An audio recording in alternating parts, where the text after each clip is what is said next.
नमस्कार, हार्दिक स्वागत छ रे संवादमा। म महेश पौडेल। तपाईँ कार्यक्रम रे संवाद रे टेलिभिजनमा हेर्न सक्नुहुन्छ। आइतबार, बुधबार र शुक्रबार हामी बिहान 7 बजेपछि प्रत्यक्ष प्रसारणको रूपमा यहाँको माझमा आउने गर्छौँ। कार्यक्रम रे संवादमा हामी समसामयिक विषयवस्तुमा बहस गर्ने गर्छौँ। हामी राजनीतिका महत्त्वपूर्ण विषयवस्तुहरूमा बहस गर्दै आइरहेका छौँ र कहिलेकाहीँ हामी सामाजिक विषयवस्तुमा पनि बहस गर्ने गर्छौँ।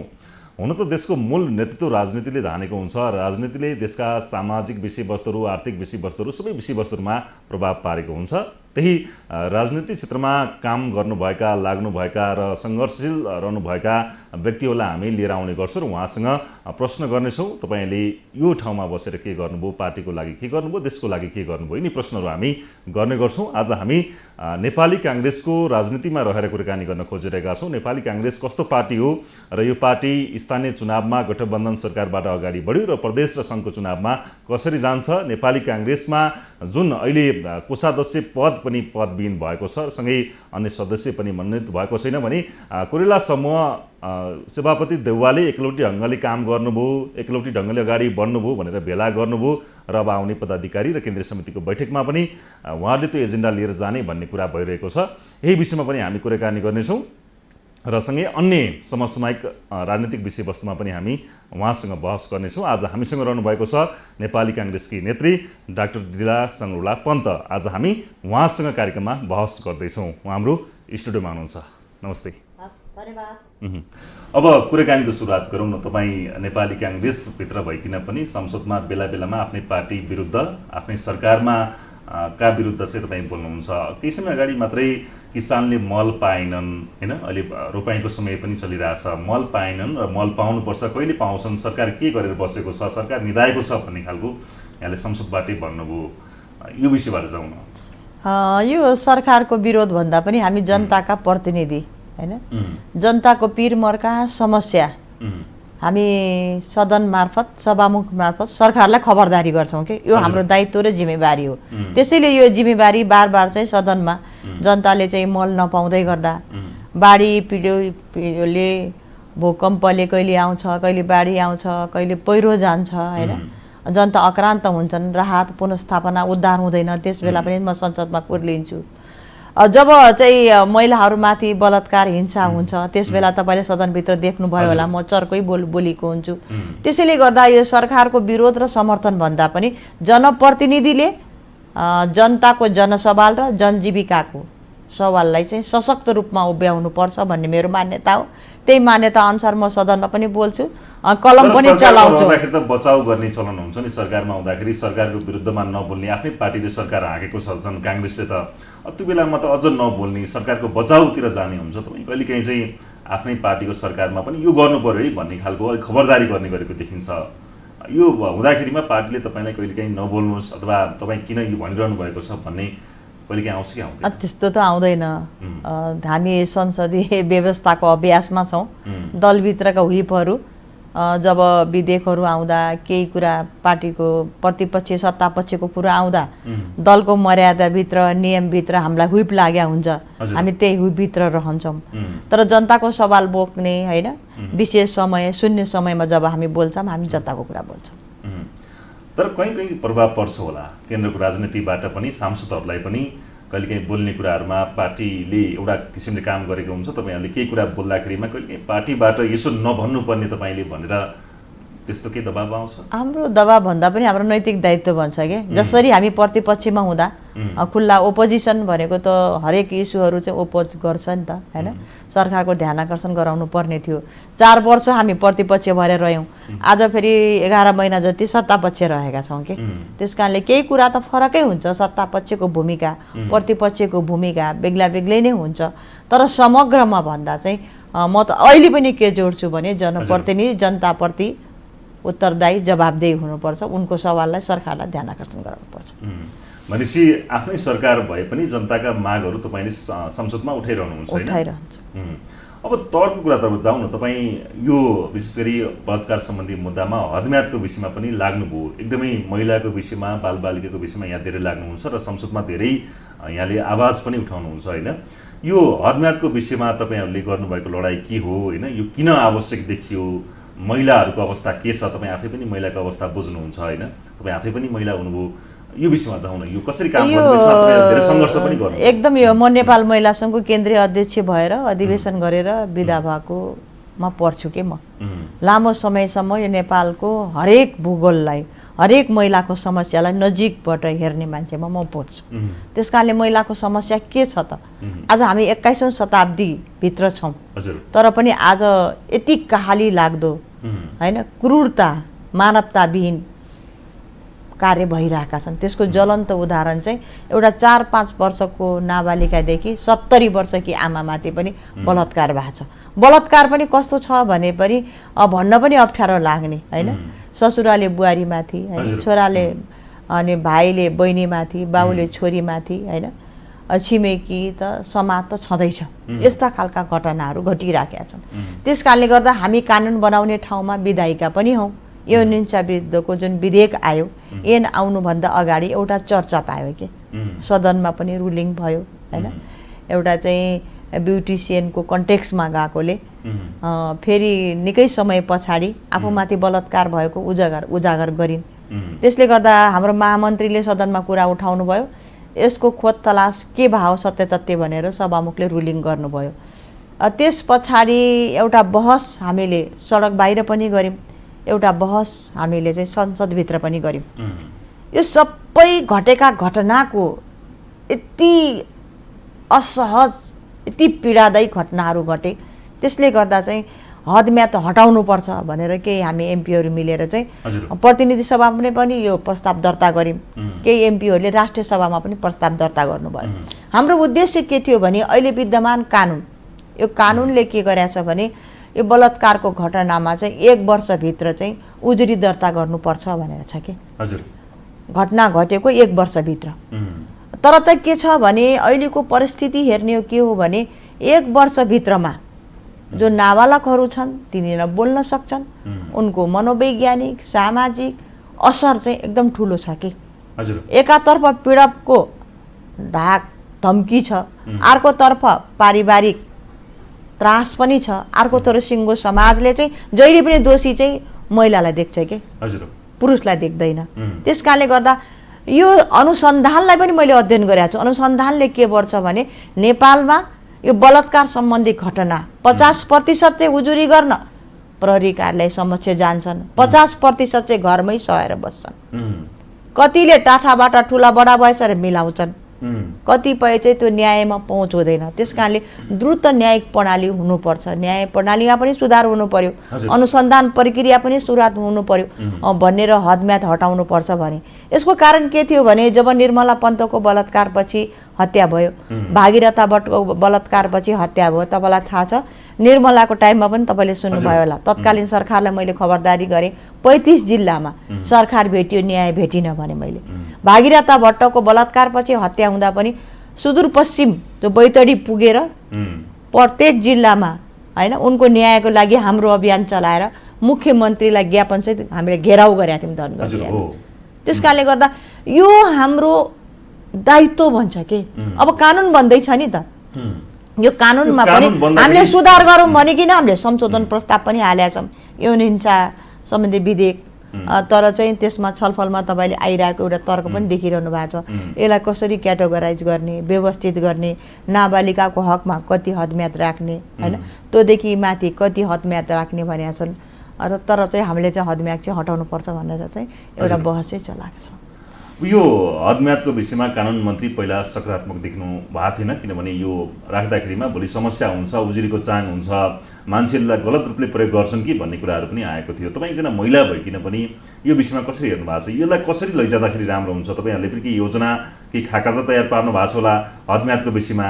अहिले यो लगभग भइसकेका छैन, 2 वर्ष नाबालिगको हकमा के भन्ने आइसकेका छ, तर पनि यो मा चाहिँ यसले पार्ने प्रभावमा, यसले समाजमा कस्तो प्रभाव पार्छ भन्ने कुरा दुईटै प्रभाव चाहिँ हामीले चाहिँ यो अहिलेको एउटा नाबालिका होइन, हामीले म्यारिज एजलाई 20 वर्ष भनेका छौँ होइन, त्यस पछाडि चाहिँ 18 वर्ष मतदान गर्ने होइन 16 वर्ष नागरिकता लिने के उमेर पनि मिलिरहेछन् यो मेच्युरिटी चाहिँ अगाडि नै देखिरहेछ घटना घटेका छन् सानो उमेरमा लभ हुने होइन त्यस्तो सम्बन्धबाट बच्चा जन्मिने त्यो बच्चा चाहिँ अवैधानिक हुने नाबालकमाथि चाहिँ बलात्कार गरेको चाहिँ यो त जन्मसिद्ध कैद हुने होइन यो अप्ठ्यारो परिस्थिति पनि समाजमा छ घटना चाहिँ घटिरहेछ त्यस कारणले गर्दा एउटा बहसको लागि हामीले बहस के भइरहेछ भने यो नाबालिकाको हकमा बेग्लै हदम्याद भनेर कानुन समितिमा छलफल भएको मैले देखिरहेको छु आइरहेछ होइन त्योदेखि हार्ना त करिनमा त स्वत कानुन नै छ त्योदेखि माथिलाई बलात्कार हुनको लागि चाहिँ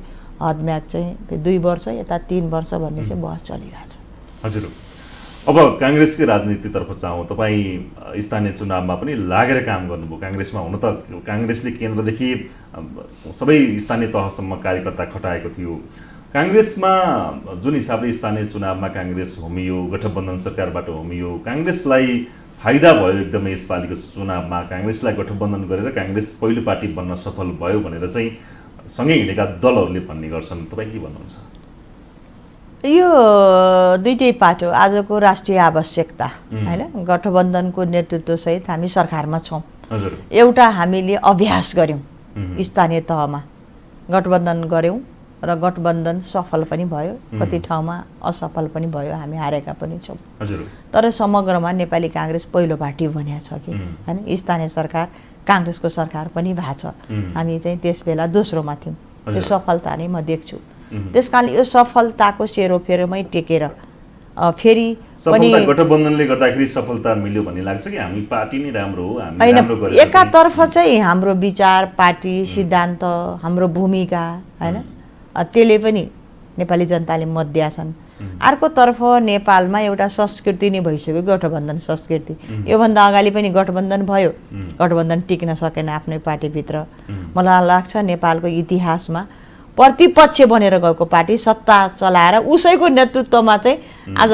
एउटा स्थानीय तह र 2 तहको निर्वाचन पनि हुँदैछ कि होइन त्यस कारणले यो परिस्थितिमा हामी उभिएका छौँ त्यस कारणले यो सबै कुराको व्याख्या विश्लेषण गर्न केन्द्र समितिको 27 गतेको बैठक छ त जहाँसम्म मलाई लाग्छ अहिलेको प्रदेश र सङ्घको निर्वाचनमा पनि यो गठबन्धनले निरन्तरता पाउनुपर्छ।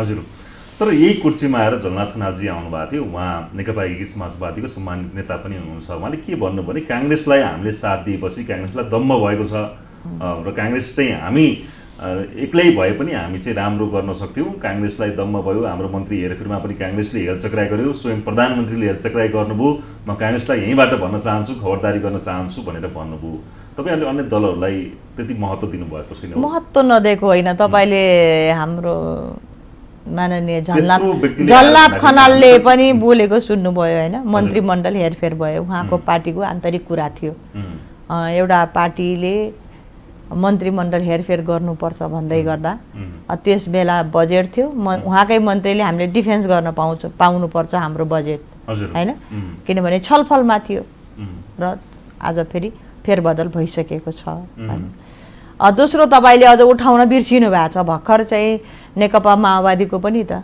होइन बैठक चल्यो प्रचण्डको प्रतिवेदन पनि आयो उहाँले पनि केही बोल्नु भएको छ होइन काङ्ग्रेसलाई पनि त हामीले माथि पुर्यायौँ त्यसलाई पनि त्यो कुरा पनि उठ्या छ त्यस कारणले गर्दा चाहिँ अब हाम्रै पार्टीभित्रको मालाई हेर्ने भने त्यहाँभित्र पनि यो गठबन्धन संस्कृतिले केही फाइदा भयो तर सबैले मौका पाएनन् भन्ने कुरा पनि उठ्या छ तर यसको व्याख्या विश्लेषण टिप्पणी भन्दा पनि समग्रमा यो सबै गठबन्धनकारी दलको चाहिँ मूल चुरो र उद्देश्य के हो भने यो संविधानको रक्षा गणतन्त्र लोकतन्त्र स्थिर र स्थायित्वको लागि गठबन्धनको निरन्तरता भन्नुभएको छ त्यही चुरोलाई मात्रै मैले पकडेको छु। हजुर तर अलिकति खैला पहिला गठबन्धनभित्र पनि असन्तुष्टिहरू देखिन थालेका छन् जस्तो माओवादीले त्यही भनिरहेको छ समाजवादीले त्यही भनिरहेको छ अब तपाईँहरूले त्यसलाई मिलाएर जाने दायित्व त काङ्ग्रेसको पनि हो त्यसमा काङ्ग्रेसले कसरी काम गर्छ? अब काङ्ग्रेसको बैठक छ होइन गठबन्धनलाई कसरी लाने अब चुनाव घोषणा होला सिटको बाँडफाँड होला होइन अब पहिला त स्थानीय तह 753 थियो अब त त्यो अवस्था छैन सिट सङ्ख्या घट्या छ काङ्ग्रेस ठुलो पार्टीभित्र थुप्रै नेताहरू छन् होइन उनको पनि व्यवस्थापन गर्नुपर्ने छ त्योभित्र विरति एकता गर्नुपर्ने छ उनलाई पनि संरक्षण भयो अब चाहिँ म पनि जनताको नेता भए नेताले त्यो अनुसारको अब तेरो मूल्याङ्कन र मापदण्ड अपनाएर उम्मेदवारी टिकट दिन्छन् भने विश्वस्त पार्नु छ। राष्ट्रिय राजनीतिको भित्र नेपाली जनताहरूले नेपाली काङ्ग्रेसतर्फ फर्केका छन्। काङ्ग्रेसलाई फेरि प्रदेश र सङ्घमा किन बहुमत दिने, अबको सरकार काङ्ग्रेसको भने के एजेन्डा हुन्, के नीति हुन् भनेर पनि हेरिरहेछन्। यो समग्रको विचार मन्थन, उठेका टिका टिप्पणी र काङ्ग्रेसभित्रका उठेका केही पोखिएका सतहमा पोखिएका कुराहरू छन्, सबैको निर्कुल निरूपण आदरणीय पार्टी सभापति सम्माननीय प्रधानमन्त्रीज्यू र सिङ्गो केन्द्र समितिले गर्छ। हजुर, तपाईँ स्थानीय चुनावमा थोरै कार्यकर्ताहरू यही गठबन्धन हुँदाखेरि कार्यकर्ताहरूको चाहिँ अब भागभण्डा मिलेन भन्ने कुरा भयो। चितवनमा जगन्नाथ पौडेल बागी उम्मेदवार नै उठ्नु पर्यो, उहाँ अहिले पनि असन्तुष्ट हुनुहुन्छ, कता जाने भनेर सोचिरहनु भएको छ। उहाँ जतिको नेता काङ्ग्रेसमा त्याग गरेका मान्छेहरू काङ्ग्रेसमा चाहिँ पार्टी कस्तो भयो भन्ने आरोप लाग्ने गर्छ भने काङ्ग्रेसमा योगदान क्षमता भन्दा पनि शेरबहादुर देउवाले जसलाई चाह्यो उस चाहिँ बन्न पाउने, त्यहाँ पार्टीमा मूल्याङ्कन हुँदैन, काम र क्षमताको आधारमा स्थान पाइँदैन। स्थानीय चुनावमा पनि कतिपय कार्यकर्ताहरू रिसाएको कारण त्यही यो गठबन्धन गर्ने, यताबाट जे निर्णय गर्छ त्यो चाहिँ स्थानीय तहको त्यहाँको अवस्था र उनीहरूको मूल्याङ्कन नभइकन निर्णय भयो भन्ने खालको आरोप आयो। काङ्ग्रेस पार्टी यस्तै हो सङ्गुलाज्यू? यस्तो होइन, यो विधानले के छ भनेपछि हामीले बुझ्नुपर्ने कुरा, विधानले चाहिँ विधान त अधिकार, यो टिकट दिने अधिकार बेग्ला बेग्लै छ। जस्तो वडा अध्यक्षसम्मको टिकट क्षेत्रले दिएछ, नेपाली काङ्ग्रेसको क्षेत्रलाई विधानले अधिकार दिएछ होइन। गाउँपालिकाको टिकट जिल्ला समितिलाई दिएछ, नगरपालिका टिकट प्रदेश समितिलाई दिएछ, महानगरको जुन 6वटा महानगरको टिकट मात्रै केन्द्रले दिएछ के होइन। त्यो टिकट दिन, महानगरको टिकट दिनको लागि चाहिँ त्यो गठबन्धन दलभित्रको गठबन्धन छ नि, त्यसले छलफल गरेर यसलाई निरन्तरता दिनलाई टिकट वितरण भएको छ। तपाईँले भने जस्तो स्वभावतः मैले पनि अघि नै स्वीकार गरेँ नि, भने नि जो कार्यकर्ताहरूले गठबन्धन भएपछि त सिट कम भयो होइन। अब तपाईँले चितवनको पनि उदाहरण दिनुभयो होइन, त्यस्तै ठाउँ ठाउँका उदाहरण पनि छन्। अझ तपाईँले भन्नुभएकै छैन गठबन्धनले गर्दा महिलाको नेतृत्व कति खुम्च्यो, काङ्ग्रेसभित्र कति आउँदैछ। त्यस कारणले गर्दा चाहिँ यो गठबन्धन भएर धेरै साथीहरूले जुन मौका पाउनु पर्थ्यो पाउनु भएन।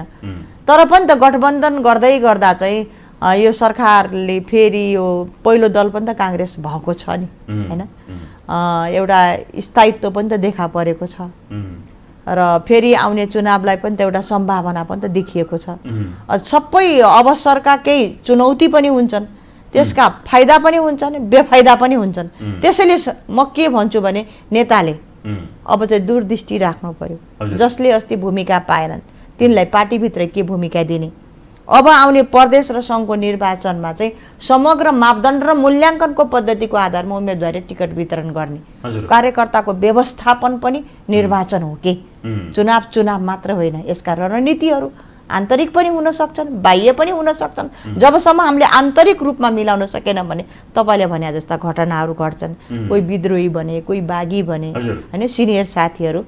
त्यस कारणले गर्दा त्यो अवस्था चाहिँ अब चाहिँ नआओस् भन्ने कुरामा चाहिँ नेताहरूले हेक्का राख्नुपर्छ जस्तो मेरो। हजुर, यो काङ्ग्रेसभित्रको राजनीतिमा गुटबन्दी सधैँभरि नै रहिरह्यो। कोइरालासम्म अहिले पनि उहाँहरू सभापति देउवा एकलौटी ढङ्गले अगाडि बढ्नुभयो। उहाँले 6 महिना बितिसक्दा पनि गर्नुपर्ने यति कामहरू गर्नु भएन। कोषाध्यक्ष अहिलेसम्म मनोनित भएको छैन, लगायतका अन्य सदस्यहरू पनि मनोनित गर्नु भएको छैन। सभापति देउवालाई अझ बढी आरोप पहिला लाग्ने गर्थ्यो, काङ्ग्रेस बिगार्नुभयो, सभापति शेरबहादुर देउवा जो अहिले प्रधानमन्त्री हुनुहुन्छ उहाँले बिगार्नुभयो भन्ने हुन्थ्यो। अब यो जुन अवस्था देखिराखेका छन् यो काङ्ग्रेसभित्र राजनीतिभित्र सम्म एउटा छुट्टै बन्ने, उहाँहरूले पार्टीमा यो भयो भनेर भन्ने, काङ्ग्रेसभित्र यस्तो कुराहरू किन भइरहन्छ?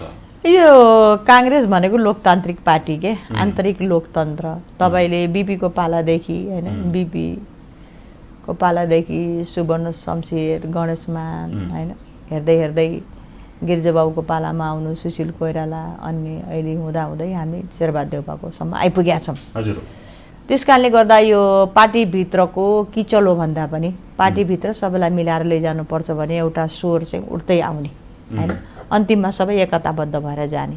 त्यो संस्कृति नेपाली काङ्ग्रेसमा अहिलेको होइन, यो अगाडिको पनि हो। जहाँसम्म सबै मिलाउन शेरबहादुर देउवा फेल भयो भनेर पनि कुरा उठ्यो नि। आखिर शेरबहादुर देउवा फेल भएको भए अहिलेको तपाईँ महाधिवेशन 14औं महाधिवेशनको रिजल्ट हेर्ने हो भने शेरबहादुर देउवा 81% जति केन्द्रीय समितिमा आफ्नो वर्चस्वसहित पार्टी सभापति हुनुभएको छ। तर सङ्गठनभित्रमा तपाईँले भने जस्तो जुन प्रतिस्पर्धी भएर डाक्टर शेखर कोइराला जुन मोरङको नेता हुनुहुन्छ मेरो क्षेत्रको पनि होइन, उहाँले पनि 40% हिस्सा लिएर चाहिँ केन्द्रीय समितिमा होइन त्यति भोट पाउनु भएको छ। त्यस कारणले गर्दा आजको आवश्यकता के हो भने यो आन्तरिक किचलो लडाइँ भन्दा पनि अब उहाँहरूले पनि यो जुन कुरा उठाउनु भएको छ नि होइन, केन्द्रीय समितिले पूर्णता त्यसकारणले गर्दा एकलौटी हिँडेको भन्ने भन्दा पनि आज त केही त गठन भएको छैन, ढिला सुस्ती भएको छ। यसलाई त हामीले पनि स्वीकार गरेका छौँ नि होइन। जे कुरा भएको छन् त्यो केन्द्रीय समितिमा सम्बोधन हुनु पर्यो, बाहिर कुरा पोख्नुभन्दा पनि केन्द्रीय समितिभित्र बसेर अवश्य हो सभापतिको धेरै भूमिका होला, तर पनि उहाँसँग प्रतिस्पर्धी नेताको पनि त्यत्तिकै भूमिका हो कि एउटा टेबलमा भएर कुरा गर्नुपर्छ भन्ने हो। अर्कोतर्फ तपाईँले भने जस्तो चाहिँ यो केन्द्रीय समितिले पूर्णता पाउनुपर्ने अनि 6 महिनाभित्रमा यो भातृ संस्था पनि पूर्णता पाउने भनेर निर्णय भएको थियो। र अझ मुख्य कुरा चाहिँ मैले उठाइरहेर लेखिरहेको कुरा यो लेखि पनि रहेको छु र म केन्द्रीय समितिमा बोल्नेवाला पनि छु। हामीले चाहिँ जसको नेतृत्व त्यसको नीति भनेर भन्यौँ होइन, नेतृत्वको अधिवेशन भयो, नीति र विधान अधिवेशन त भएको छैन। नीति र विधान बिना त पार्टी अगाडि जान सक्दैन नि त। काङ्ग्रेसलाई अब मत दिनुपर्ने कारण के हो त, अबको पोलिसी के हो त, नीति के हो त, त्यो कुरा पनि त्यो अधिवेशन पनि हुनुपर्छ, छलफल हुनुपर्छ भनेर हामीले चाहिँ कुरा उठाइरहेका छौँ। पार्टी सभापतिसँग पनि छलफलमा भन्दै गर्दा यो 27 गतेको जुन बैठक छ यो तयारीको बैठक हो। यो प्रशिक्षण प्रतिष्ठानले पूर्णता पाइसकेका छ र भर्खरै हामी बजेट अधिवेशनबाट अझ चलि नै रहेछ होइन। दोहोरो जिम्मेवारीमा पनि पार्टी सभापति हुनुहुन्छ, पार्टी सभापति सकारात्मक हुनुहुन्छ, पदाधिकारीको आज बैठक छ। केही उठेर पोखिएका कुराले पनि 27 गतेको बैठकमा आकार लिन्छन्, माग सम्बोधन हुन्छ। तपाईँ पनि आवाज उठाउनुहुन्छ त्यो विषयमा? म त उठाइरहने मान्छे नि, म त यो पार्टीभित्र तेरो मेरो भन्दा पनि एउटा अधिवेशनमा हामी टिमभित्र हुन्छौँ, तर समग्र कुरा मैले बोली पनि रहेको छु, लेखी पनि रहेको छु। हजुर, यो काङ्ग्रेसमा गुट उपगुट किन धेरै बन्छ, किन के कारणले गुट उपगुट बन्छ? एकलौटी ढङ्गले एउटा पक्ष हिँड्न खोजेर त्यो बन्छ कि के कारणले बन्छ? गुट उपगुट धेरै छ। अस्ति प्रदीप पौडेल पनि आउनुभएको थियो, यो त म त अब महामन्त्रीमा उठेँ तर त्यहाँ हराउने खेल भयो, गुट उपगुट काङ्ग्रेसमा धेरै छ भनेर एउटा युवा नेताले जो गर्न चाहिरहेको छ, केही गर्न चाहेको छ, अगाडि आउन चाहेको छ, पार्टीको व्यवस्था त्यस्तो छ, पार्टीको अवस्था त्यस्तो छ कि त्यहाँ गुटबन्दीले गर्दाखेरि राम्रा मान्छे पनि अगाडि आउन सक्दैनन् भन्ने कुरा गर्नुभयो। यो हामीले उठाएको, म त हेर्छु महिला सङ्घको अध्यक्ष हुँदा पनि मैले एकता कायम गरौँ, गुटबन्दी अन्त्य गरौँ भनेर मैले चाहिँ यो देशभरि अभियान चलाएँ के होइन, सबै प्रदेशमा अभियान चलाएको थिएँ। अहिले पनि म के भन्छु भने गुट लोकतन्त्रको सुन्दर पक्ष त्यस बेला रहन्छ जुन बेला अधिवेशनमा हामी प्रतिस्पर्धा गर्दै गर्दा, किनभने विभिन्न पद हुन्छ, पदमा सबको आकाङ्क्षा हुन्छन्, अवश्य सभापतिको उम्मेदवारी सँगसँगै लबिङ हुन सक्छन्, गुट हुन सक्छन्। जुन दिन त्यो गुट सकिन्छ, अधिवेशन सकिन्छ, त्यस पछाडि त्यो भित्र एकता भएर चाहिँ हार्नेले चाहिँ जित्नेको अस्तित्वलाई स्वीकार गर्नु पर्यो, जित्नेले चाहिँ हारेकालाई पनि समेटेर लैजानु पर्यो कि त्यो नलग्दै गर्दा चाहिँ केही प्रतिबिम्बहरू, केही झिल्काहरू देखिने गर्छन्। त्यसले गर्दा पार्टीको आन्तरिक जीवनमा पनि केही असर पुग्छ कि त्यही कुराको अभिव्यक्ति प्रदीप पौडेलले व्यक्त गर्नुभयो होला। यस्ता भोगाइहरू हामीले पनि भोगेका छौँ। त्यो त गुटबन्दीले गर्दाखेरिमा पार्टी ध्वस्त भयो। ध्वस्त भएको होइन, यो हामीले यो राजनीति गर्नेहरू फ्रस्ट्रेसन, हामीले चाहिँ के छ भने अब आउने युवा पिँढी, हामी जस्तो पिँढीलाई त फ्रस्ट्रेसन हुन्छ नि त होइन। हामीले यो फ्रस्ट्रेसन हामीले दिने होइन कि यो किन काङ्ग्रेस भयो भनेपछि काङ्ग्रेस हुनलाई त यो नेताले खराब गर्छन् भने बोल्न पाउने हो नि त होइन। अभिव्यक्ति स्वतन्त्रताको लागि हामी काङ्ग्रेस भएको छौँ, कमी कमजोरी औलाउनको लागि काङ्ग्रेस भएको छौँ र पार्टीको सङ्गठन जनताले पनि त औलाउन सक्नेलाई हामी काङ्ग्रेस भएको छौँ भने काङ्ग्रेसभित्र त्यही नेपाली जनताले होइन हेरिरहेका पनि छन् र यो भित्रका लाखौँ कार्यकर्ताले म व्यक्तिको मान्छे भनेर मात्रै काङ्ग्रेस हुने हो भने काङ्ग्रेस कसरी रहन्छ कि? एबिपीको पार्टी त रहँदैन नि। त्यस कारणले यो हाम्रो पुस्ताले पुस्तान्तरण रूपान्तरणको जसले हामी बहस गर्छौँ होइन, त्यसले कम गर्दै जानु पर्यो, कुरा उठाउँदै जानु पर्यो। यो पहिलाभन्दा त कम भएको छ गुट, धेरै गुट थियो तपाईँले देखिरहनु भएको, अहिले त्यस्तो चाहिँ छैन होइन। हामीलाई गाह्रै पर्थ्यो केन्द्रीय समितिको बैठक, अहिले रामचन्द्र पौडेल र प्रकाश मान, विमल निधि होइन त्यस्तो स्वर सडकमा सुन्नु भएको छैन। केही छ, डाक्टर साहबले पनि उठाइरहनु भएको छ, त्यो कुरा पनि समर्थन हुन्छ। हजुर, अब के काङ्ग्रेस पार्टी जुन छ नि यो काङ्ग्रेसको सिद्धान्त अनुसार अहिले यो पार्टी छैन, यो पार्टी पुँजीवादी पार्टी भनेर अन्य पार्टीहरूले तपाईँलाई आरोप पनि लगाउनुहुन्छ होइन। जस्तो बिपी काङ्ग्रेस भन्ने पार्टी जन्मियो, हामी सच्चा काङ्ग्रेस हो, यो नेपाली काङ्ग्रेस त कहाँ काङ्ग्रेस हो र त काङ्ग्रेसको सिद्धान्तमा पनि छैन, विचारमा पनि छैन, काम पनि त्यही अनुसार भएको छैन, हामी काङ्ग्रेस हो भनेर बिपी काङ्ग्रेसले भनिरहनुहुन्छ। यो बिपी काङ्ग्रेसको सिद्धान्त तपाईँहरू बोक्नुहुन्छ, फेरि उहाँहरू बिपीको सिद्धान्त अनुसार अहिलेको काङ्ग्रेस चलेको छैन भन्नुहुन्छ, खास कुरा के हो? यो खास कुरा चाहिँ यो नेपालको राजनीतिभित्र म काङ्ग्रेसको मात्रै कुरा गर्न चाहन्न कि एउटा पोलिटिसियन भएको नाताले नेपालको राजनीतिभित्र पछिल्लो कालमा पार्टी टुक्रिने फुटिने होइन, यो व्यक्तिगत स्वार्थ हावी हुने प्रकृति र प्रवृत्ति हावी छ कि होइन। अब अकबरी सुनलाई कसैलाई चाहिँ अकबरी सुन कसरी लाउनु पर्दैन भन्छ नि, त्यही काङ्ग्रेस भनेको अकबरी सुन हो होइन, जसले चाहिँ राणा होइन राजतन्त्र र चाहिँ फालेर पञ्चायत 30 वर्षे आज गणतन्त्र सँगै लोकतान्त्रिक गणतन्त्रको जगमा हरेक विचार नमिल्ने शक्तिलाई पनि सँग उभाएर हामी सफल भयौँ, सँगै लोकतान्त्रिक गणतान्त्रिक संविधान पनि निर्माण गऱ्यौँ। कतिले हामीलाई के भन्थे भने काङ्ग्रेस अब सकियो। तपाईँलाई एउटा अभिव्यक्ति म फेरि भन्छु र म काङ्ग्रेसतर्फ पर्किन्छु। तत्कालीन प्रधानमन्त्री केपी ओलीले जब नेपाली काङ्ग्रेस 23 सिटमा झर्यो, प्रतिपक्षमा थियौँ, गोर्खाको उहाँको अन्तिम अभिव्यक्ति के थियो भने यो चाहिँ अब यो शेरबहादुर देउपा अन्तिम प्रधानमन्त्री काङ्ग्रेसबाट अब प्रधानमन्त्री हुन्नन् भनेको थियो।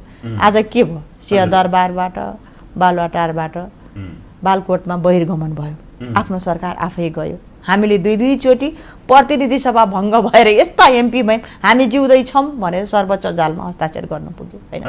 त्यो खालको प्रकृति र प्रवृत्ति चाहिँ नेपालको राजनीतिमा भित्रिया छ, त्यो दुखान्त हो क्या। पार्टी टुक्रिनु पनि फुट्नु पनि हुँदैन। दोस्रो नयाँ पार्टी पनि त स्वतन्त्र पार्टी भनेर पनि जन्मिएका छन्, कति स्वतन्त्र पनि स्थानीयमा जिते, स्वतन्त्र पार्टी बनाउने निर्माण हुने क्रम पनि जारी छ। त्यसभित्र बिपी काङ्ग्रेस भने होलान्, कसले के खोल्दैछन्, कति जिते के गरे नेपाली जनताले देखिरहेछन्। त्यसका नेपाली काङ्ग्रेसको मूल आदर्श प्रजातान्त्रिक समाजवाद, प्रजातान्त्रिक समाजवादको एउटा हामीले राजनैतिक स्वतन्त्रता आर्थिक समानता दुईटै पाटोलाई लिएर बिपीले जुन नेपालमा जुन त्यो सिद्धान्त 2012 सालमा नेपाली काङ्ग्रेसले अङ्गीकार गर्यो, आज त्यही सिद्धान्तको सेरोफेरोमा अन्य पार्टी पनि छन्। आज संविधानमा के भन्छ? समाजवाद उन्मुख भन्छन्। हरेक लेफ्टिस्टलाई पनि हेर्नुहोस् न, हामी समाजवाद उन्मुख छौँ, समाजवादको पाटोबाट मुलुक रूपान्तरण र आर्थिक क्रान्ति र विकास आजको आवश्यकता हो भन्छन्। त्यही पाटो र सेरोफेरोमा मुलुक त आइपुगेका छन् नि। त्यसैले राष्ट्रियता लोकतन्त्र र समाजवादको बाटो जुन हामीले देशको परिवर्तन र आर्थिक क्रान्ति समृद्धिको सपना देख्यौँ, त्यो समृद्धि चाहिँ त्यो बाटोमा जानको लागि नेपाली काङ्ग्रेसले धेरै कुरामा सुधार गर्नुपर्छ होइन, त्यो भावना अनुसार जानुपर्छ भनेका छौँ। त्यस कारणले यो बाटो छोड्यो, सिद्धान्त छोड्यो, आदर्श छोड्यो भन्दा पनि त्यो बाटोमा हिँड्दा हिँड्दै मुलुकको राजनीतिमा देखा परेका धेरै उताप चढावहरू छन् नि त होइन। एकलौटी सरकार त छैन अहिले पनि, गठबन्धनको संस्कृति विकास भयो, भोलि पनि हामी त्यही संस्कृतिमा देखिनेवाला छ। त्यसभन्दा अघिल्लो सरकार, त्यस पछाडिका अघिल्लो सरकारमा धेरै उताप चढाव आए, तर चाहिँ अब नेपाली काङ्ग्रेसले बिपीको मूल मन्त्र होइन प्रजातान्त्रिक समाजवादबाट मुलुकलाई चाहिँ समात्न नसक्ने होइन होइन, समाति नै रहेको छ, त्यही विचारमा छौँ। त्यसलाई कार्यान्वयन गरेर व्यवहारमा सरकारमा हुँदा उतार्नु पर्यो भनेर नेपाली जनताले औलो ठडाएको हो। त्यो रूपान्तरण र परिवर्तन हुन आजको आवश्यकता छ। अब पुँजीवादी पार्टी भनेर आरोप लगाइरहँदाखेरि एमसिसीमा काङ्ग्रेस सकारात्मक भएर उभियो, एमसिसी पास गर्नुपर्छ, यो त्यसको लागि घात हुने कुरा होइन भनेर सभापति देउवा जो प्रधानमन्त्री हुनुहुन्छ उहाँले भन्नुभयो। र अहिले सँगै एसपिपी भन्ने कुरा आयो, एसपिपीमा आरोप प्रत्यारोप चल्यो, यो चाहिँ एमाले ल्याएको केपी ओलीले लिएर आएको भन्ने, उता केपी ओलीले मैले ल्याएको तपाईँ आरोप छ भने त्यसलाई पुष्टि गर्नुहोस् भनेर उहाँले भनिरहनु भएको छ। र अझै पनि एसपिपी पठाइयो भनियो, पत्र पठाइएको रहेनछ भन्ने कुरा आइरहेछ, के हो खास? तपाईँ आज यहाँ भेट हुनुभयो, राम्रो सन्दर्भ उठाउनु भयो के। यो चाहिँ यो विषयवस्तुलाई जुन म एमसिसीबाटै सुरुवात गर्छु होइन। जब हामी प्रतिपक्षमा थियौँ, एमसिसी तत्कालीन केपी ओलीको सरकारले टेबुलेसन गरेको थियो, त्यस बेलाको सर्वदलीय बैठकमा होइन हाम्रो अहिलेको सम्मान्य प्रधानमन्त्रीले भन्नुभएको थियो मुलुकको समृद्धिसँग गाँसिया छ, यसलाई पास गर्नुपर्छ, हाम्रो साथ छ। हामीले बोल्दै गर्दा सबैले काङ्ग्रेसलाई राष्ट्रघाती भन्यो क्या होइन। मैले पनि कति ठाउँमा बोल्दा यति न्युज हेडलाइन बन्यो कि राष्ट्रघाती नै भन्यो, तर त्यो दिन आयो होइन। आज सडकका रेलिङ भाँचिए, आन्दोलन भए अन्तिममा के भयो सबै दलहरूले अमेरिकी सेनाहरू आइरहेछन्, अमेरिकी सेना आउँछन् मुलुकको चाहिँ यो स्वाधीनता हराउँछ अखण्डता हराउँछ नेपालै रहँदैन यस्तो थियो नि प्रचार आखिर के भयो यो दिएको अनुदान थियो सबैले सपोर्ट गरे आज चाहिँ ट्रान्समिसन लाइन र मुलुकको चाहिँ प्रगति र समृद्धिको लागि एउटा कोसेढुङ्गा साबित भएको छ हैन अब त्यो कुरा होइन होइन मैले सुनाले त्यो साबित भएको छ कि त्यही आरोप लगाएको थियो नि काङ्ग्रेसलाई हैन त्यही आरोप थियो जो राष्ट्रवादी भन्थे राष्ट्रघाती भन्थे त्यो आजै चुप्प लाएर यो ठिक हो भनिरहेछन् तिनै कम्युनिस्टहरूले त्यसलाई धेरै भन्नु पर्दैन अब एसपीपी स्टेट पार्टनरसिप प्रोग्रामको कुरा पनि तपाईँले देखिहाल्नुभयो पत्र पनि हेरिहाल्नुभयो हैन कसको पालामा आयो के गर्यो हैन यो चाहिँ यो त्यस कारणले गर्दा चाहिँ यो स्टेट पार्टनरसिप प्रोग्राम एसपीपी पनि यो सरकारले स्पष्ट पारिसकेका छ यो हाम्रो पालामा आएको होइन यो चाहिँ इन्डो पेसिफिकको रणनीतिमा नेपाल छैन हामी स्पष्ट छौँ भनेका छौँ प्रतिपक्ष दलले पनि केही कुरा घुमाइ पनि दलका नेताले बोल्नु भएको छ पत्र सार्वजनिक भइसकेका छ यो आरोप प्रत्यारोप भन्दा पनि तपाईँले भने जस्तो नेपाल यो सार्वभौम सत्ता सम्पन्न अखण्ड हैन राष्ट्र हो यो यसको लागि सरकारले अडान लिइसकेपछि परराष्ट्र मन्त्रालयले अब यसमा नेपाल संलग्न छैन हुँदैन यो सम्झौता गर्दैन भनेर पत्रचार किन ढिलो भयो भन्नुभएको छ यो छिटो चाहिँ पत्रचार गर्ने प्रक्रियामा गरिसक्यो होला जस्तो मलाई लाग्छ भइसक्यो भन्ने कुरा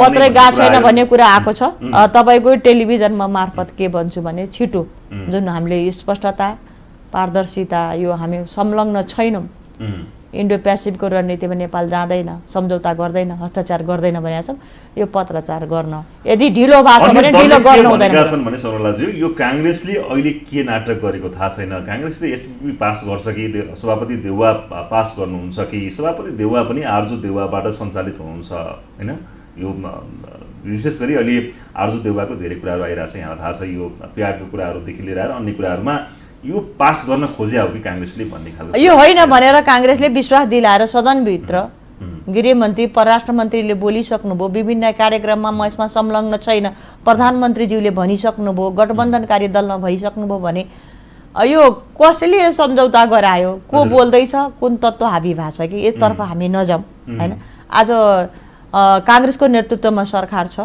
मुलुकको प्रधानमन्त्रीले बोल्नु भएको छ यही कुरालाई विश्वास गर्नुपर्छ स्टेट पार्टनरसिप प्रोग्राममा नेपाल जाँदैन हस्ताक्षर गर्दैन सांसदहरू यसमा विपक्षमै हुनुहुन्छ हामी विपक्षमा छौँ हामी त बोलेका पनि छौँ हामीले प्रधानमन्त्रीलाई पनि जानकारी गराएका छौँ र यो कुरा बोलेका छौँ स्पष्ट छ यसमा काङ्ग्रेस यसले जवाब दिइसकेको छ काङ्ग्रेस अनि प्रधानमन्त्री अमेरिका जाने कुरा पनि आइरहेछ उहाँ यो अमेरिका जाने कुराले गर्दाखेरि यो चाहिँ पत्र नपठाइएको भन्ने कुराहरू पनि आइरहेछ अब यो कुरा आइरहेको कुरालाई भन्दा पनि अब जुन बेला प्रधानमन्त्रीज्यू अमेरिका जाने उहाँको कार्यतालिका होला हैन के उद्देश्य राखेर जाने भन्ने कुरा एउटा मुलुकको प्रधानमन्त्री अर्को देशको भ्रमणमा जाँदा अवश्य पनि उहाँका एजेन्डा हुन्छन् दुई देश बिचको सम्बन्धको कुरा हुन्छ समृद्धिको कुरा हुन्छ विकासको कुरा हुन्छ अनि टिटीका कुरा पनि हुन्छन् हैन धेरै कुरा हुन्छन् त्यो कुरा चाहिँ यतिकै यो जानु त हुन्न नि पार्टीभित्र छलफल हुन्छ आफ्नो दलभित्र छलफल हुन्छ अन्य गठबन्धन दलभित्र छलफल हुन्छ प्रतिपक्षसँग छलफल हुन्छ त्यसकारणले गर्दा यो हावामा हामीले कुरा गर्दै गयौँ त्यसैमा आफ्ना चाहिँ दृष्टिकोण बनाउँदै गयौँ भने यसलाई चाहिँ स्वीकार्य हुँदैन त्यसतर्फ चाहिँ म कमेन्ट टिप्पणी गर्ने पक्षमा छैन हजुर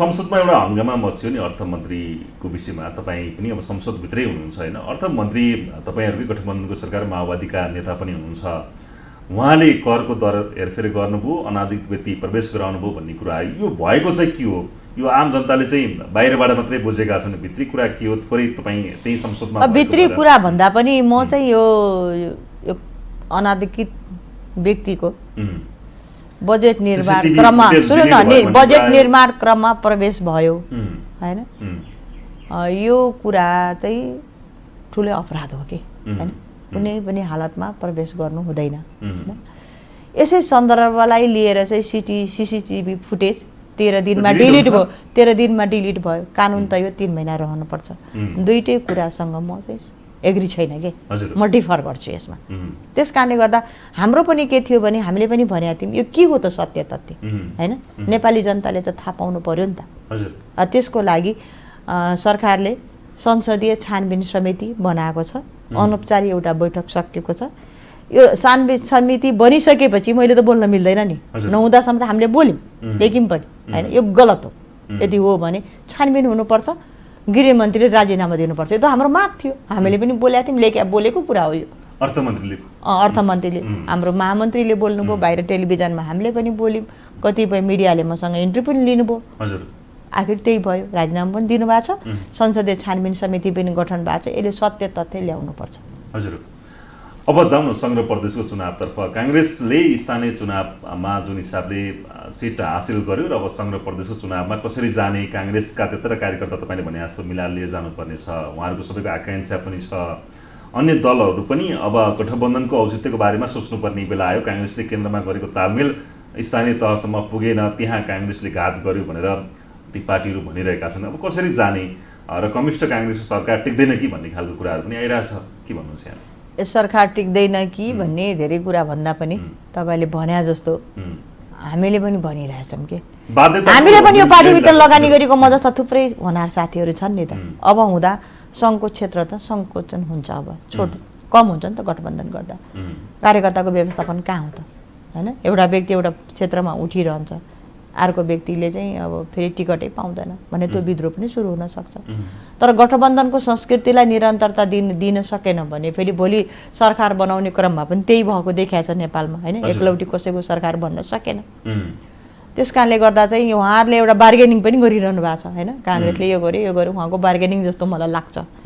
यो बार्गेनिङ भन्दा पनि यथार्थमा चाहिँ हामीले कति सिट राख्ने, उहाँहरूलाई कति सिट दिने, त्यो सिटको बाँडफाँड गर्दा पनि काङ्ग्रेसभित्रका जो सिट कम हुँदै गर्दा नेताहरू छन् तिनको व्यवस्थापन कसरी गर्ने, यो सबै कुराको सूक्ष्म विश्लेषण केन्द्रीय समिति कार्य सम्पादन ले छलफल गर्नुपर्छ, मापदण्ड बनाउनु पर्छ।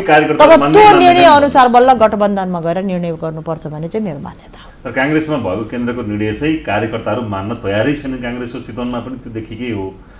काङ्ग्रेसका कार्यकर्ताहरू केन्द्रको निर्णय नमान्ने अनि त्यो भएर गठबन्धनको तालमेल नमान्ने भइदिएको भए त चितवनमा त जित्यो नि त गठबन्धनले होइन, पोखरामा सफल भयो, अब विराटनगरमा सफल भएन होइन।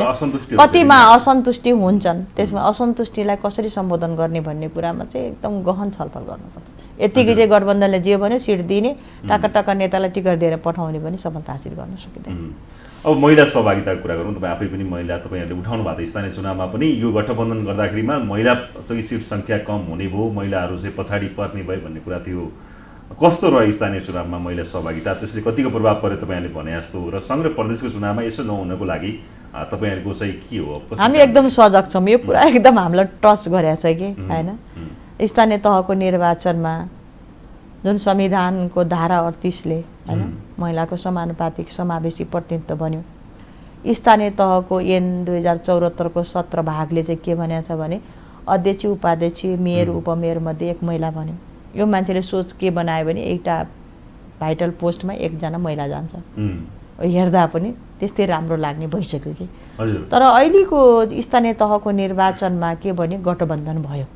एक पटक चाहिँ निर्वाचन कार्यालयले एउटा निर्देशन गर्यो होइन, एउटै गठबन्धन गर्दा एउटै सिट दिँदा पनि महिलालाई प्राथमिकता दिनुपर्छ भने हामी वात्त खुसी भयौँ।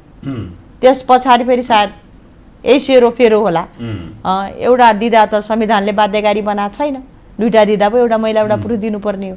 त्यही छिद्रलाई संविधानको त्यही छिद्रलाई प्रयोग गरेर गठबन्धन हुँदै गर्दा गठबन्धनकारी दलले पनि महिलालाई भन्दा पुरुषलाई प्राथमिकता दिए, पुरुष उठे। तर नेपाली जनताले के गरे, पुरुष उठ्दा गर्दा भने सबै मिलेर चाहिँ महिला जिताइदिए कि, त्यस्तो खालको घटना पनि भएको छन्। त्यसले गर्दा गठबन्धन गर्दा सबभन्दा घाटा चाहिँ नेपाली काङ्ग्रेसलाई भएको छ। कतिपय उपमेयर भइरहेका अनुभव बोकेकाले मेयरमा जानुपर्ने थियो होइन, कतिपय चाहिँ नयाँ नयाँ नेतृत्व, त्यस कारणले गर्दा महिलालाई घाटा भयो। महिलालाई सङ्ख्यामा हामीलाई फाइदा भयो, काङ्ग्रेस पहिलो दल भयो। मैले यो कुरा चाहिँ अस्ति केन्द्रीय निर्वाचन परिचालन समितिमा उठाएको छु कि काङ्ग्रेसलाई फाइदा भयो, काङ्ग्रेस मख छ। तर काङ्ग्रेसभित्र पनि होइन, यो भित्रको काङ्ग्रेसका जुन समर्थक भोटरहरू छन् नि होइन, अधिकांश त महिला छन् नि त होइन। मत सङ्ख्या त पुरुषको पनि त्यही हो, महिलाको पनि त्यही हो, धनीको पनि त्यही हो, गरिबको पनि त्यही हो। मतभार चाहिँ बेसी हुने होइन, तर त्यही महिलाले चाहिँ उठ्न नपाउने। हजुर। स्थानीय सरकार भनेको हजुर। त्यो घटनाको क्षतिपूर्ति जुन भयो हामीले कुरा उठाउँदा पनि भयो, हामी बाध्य भयौँ। त्यसको शोध भर्न चाहिँ अब प्रदेश र चाहिँ सङ्घमा महिलालाई प्रत्यक्षमा टिकट दिएर लैजानुपर्छ भन्ने चाहिँ हाम्रो आवाज उठ्या छ। के हामीले संसदभित्र पनि यो आवाज सबै दलले उठाइरहेछ। म चाहिँ सशक्त रूपमा केन्द्र समितिको बैठकमा उठाउँछु। तपाईँ आफै उठ्नु चाहिँ उठ्नु म आफै उठिने हो, प्रत्यक्ष उठिने हो। कहाँबाट उठ्दै हुनुहुन्छ? जहाँ दिनुहुन्छ मेरो राजनीतिक कार्यक्षेत्र भनेको त विराटनगरै हो होइन। यहाँ पनि मेरो घर 5 नम्बर क्षेत्रमा छ। लामो समयदेखि म यहाँ बसोबास पनि गर्छु। स्वभावतः केन्द्र नेता भए हुनाले यो 77 जिल्लामा पुग्ने, त्यहाँको जनजीवन त्यहाँको भावना बुझ्ने नेतामा चाहिँ म पर्छु कि धेरैचोटि म पुगेको छु, नजिकबाट चिनेको छु। त्यसैले कतिले भन्छन् कहिले चाहिँ अब यो महिला पार्टीको इस्युमा मेरो आफ्नै जागरण अभियान चल्छ। म स्थानीय निर्वाचन पछाडि मात्रै डुलेको छैन। अधिवेशन भन्दा यो महिला सङ्घको अध्यक्ष अनि पहिलो केन्द्र सदस्य अहिले केन्द्र सदस्य भन्दा यो सबैले मलाई जिस्काउँछन्, तपाईँ नपुगेको ठाउँ कहीँ छैन, जहाँबाट उठ्नु स्वीकार्य छ पनि भन्छन्। मेरो पहिलो होइन, नेताले जहाँ दिनुहुन्छ। मेरो त घर यहाँ पनि छ, विराटनगर पनि छ होइन, त्यसमा केही छैन। तर म चाहिँ प्रत्यक्षमा टिकट पाउनु पर्छ भन्ने चाहिँ मेरो मान्यता हो। हजुर। हस् सङ्गराजु, यो महत्त्वपूर्ण समयमा यहाँ आउनुभयो र यो बहसमा सहभागी भइदिनु भयो र काङ्ग्रेसको राजनीति र स्थानीय चुनाव, सङ्घको चुनावको विषयमा, प्रदेशको चुनावको विषयमा कार्यक्रममा बहस गऱ्यौँ। यहाँलाई यो महत्त्वपूर्ण समयको लागि धन्यवाद। हस्, धन्यवाद। उहाँ हुनुहुन्थ्यो नेपाली काङ्ग्रेसकी नेत्री डाक्टर डिलास सङ्गौला पन्त। आज हामीले उहाँसँग नेपाली काङ्ग्रेसको राजनीति, स्थानीय चुनाव र गठबन्धन सरकार अब र सङ्घ र प्रदेशको चुनावमा कसरी जान्छ काङ्ग्रेस र महिलाहरूको सहभागिता आउने सङ्घ र प्रदेशको चुनावमा कसरी उहाँहरू गर्दै हुनुहुन्छ, यिनै विषयमा हामीले कुराकानी गऱ्यौँ। सँगै एसपिपी एमसिसीको विषय के हो र काङ्ग्रेसभित्रको राजनीतिमा गुटबन्दीको कारण के हो, यिनै विषयमा पनि हामीले आज महत्त्वपूर्ण बहस गऱ्यौँ। आजको लागि पनि रे संवादको समय सकिएको छ। कार्यक्रमबाट सम्पूर्ण सहकर्मीको साथमा म महेश पौडेल लाग्न चाहन्छु। नमस्कार।